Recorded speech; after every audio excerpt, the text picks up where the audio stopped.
Hey gang, Stephen Marshall here, themanslife.com. It's Saturday night and I am worn out.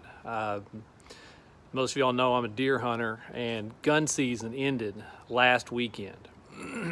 But I had a quota hunt this weekend and it was my last chance to hunt this year. My son's got 2 deer. I don't have any yet, and I'm really getting a ribbon from my friend, so I had to get on the board. But anyway, before this hunt, I went and set my blind up yesterday, and really found a great spot. If you follow my Twitter account or my Facebook page, you'll see I saw some really good deer sign. Looks like a decent sized buck was in the area, and so I was really excited to hunt this morning because I'd really found a fantastic spot for my blind. But then plans changed.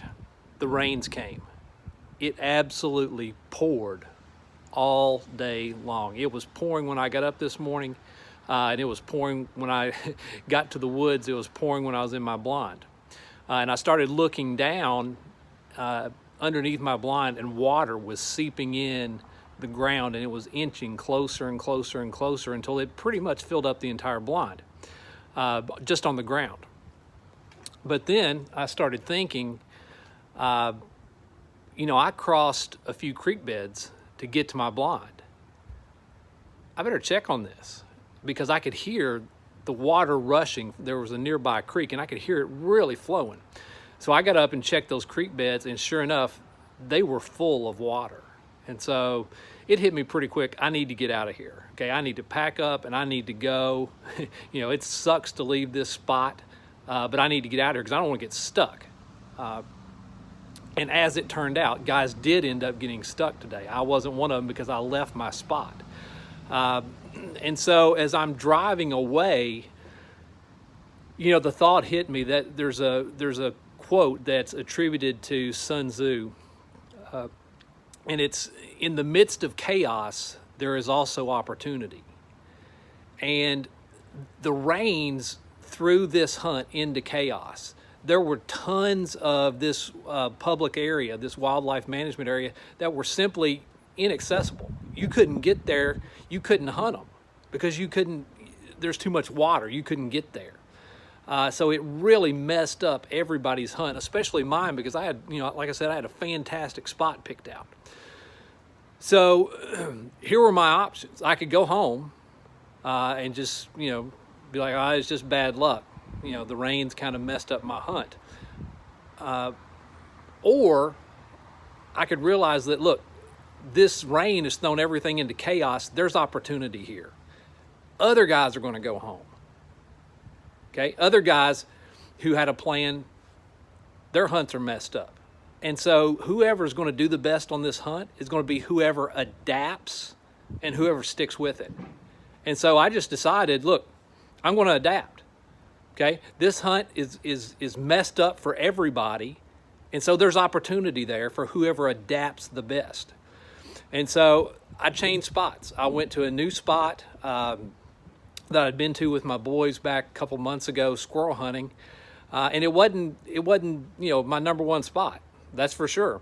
But I was able to access it.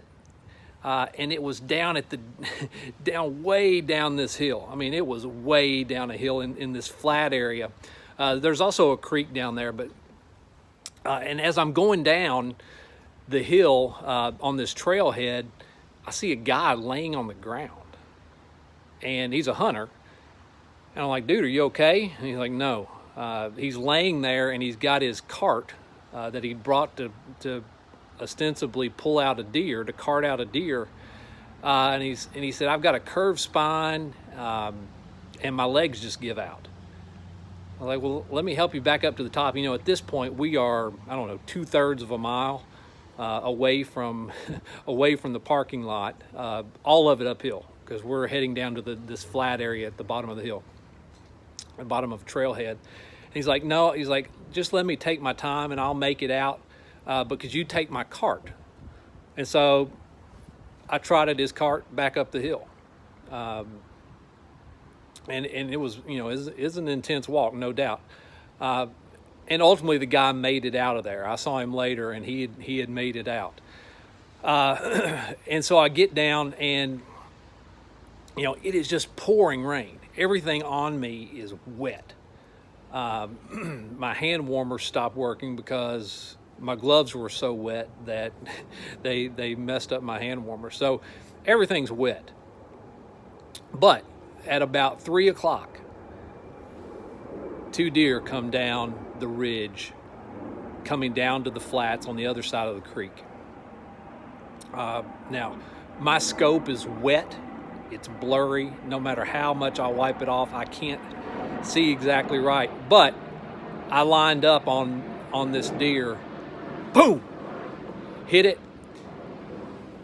It takes one step and kind of jumps/falls into the creek, and then comes out of the creek on my side and takes off up a ridge into some brush. And so I give it a little while, probably 20 minutes, and I start walking to where I last saw him.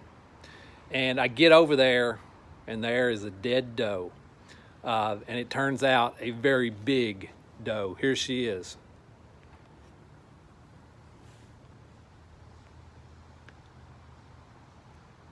Try to get the camera so you guys can see her. I'll post a pic on Twitter and on Facebook. Now, as you know, if you've hunted, the work starts when the animal hits the ground. So I found her, and she's lying on a ridge that's kind of down from my trailhead, and I've got probably 25 yards almost straight uphill to get her to the trailhead. Now, obviously, I've got a field dresser, got a gutter, and that was no easy thing in the rain on this incline, because you just can't get any footing. And so, but anyway, I got all the guts out, got that job done, and get my drag out, which is basically a harness that fits around me, and I tie it to the deer's head, and I just try to start walking and drag the deer out. Well, I couldn't move her. I couldn't get any footing with my legs, and so what I had to do is just pull her with my arms to me and then take a couple steps. Pull her and then take a couple steps. And eventually I get her the 25 yards up this hill. Now, probably 3 times in that process, I stop and I tell myself, I can't do this. It's just too much. She is way too heavy.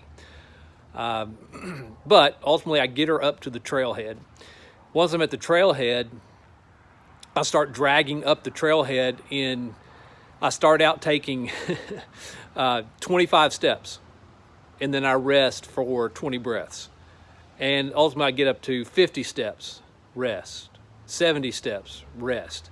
And I do that, and ultimately it took about 45 minutes to drag that deer out of there and back up to my truck. Now, once I get her in the truck, in a quota hunt, you have to go to a check-in station and let them check your deer out. And so I did that. Here's what the guy tells me. You're the first guy to bring in a deer in this whole hunt. So when I heard that, it reminded me of that thought I had earlier. Out of chaos brings opportunity. Anytime that things don't go right, and things are almost never going to go according to plan, realize that you've got opportunity there. If you won't give up, if you won't quit, if you'll be the best at adapting, you can win when everybody else is cold and wet or is given up. You can win. When there is chaos, there is also opportunity. I hope you'll take advantage of the chaos and find the opportunity, because when you do, good things will come. Hey, it's been a blast. Please check out the website, themanslife.com. I'm going to take care of this deer. Happy Saturday, y'all. Take care.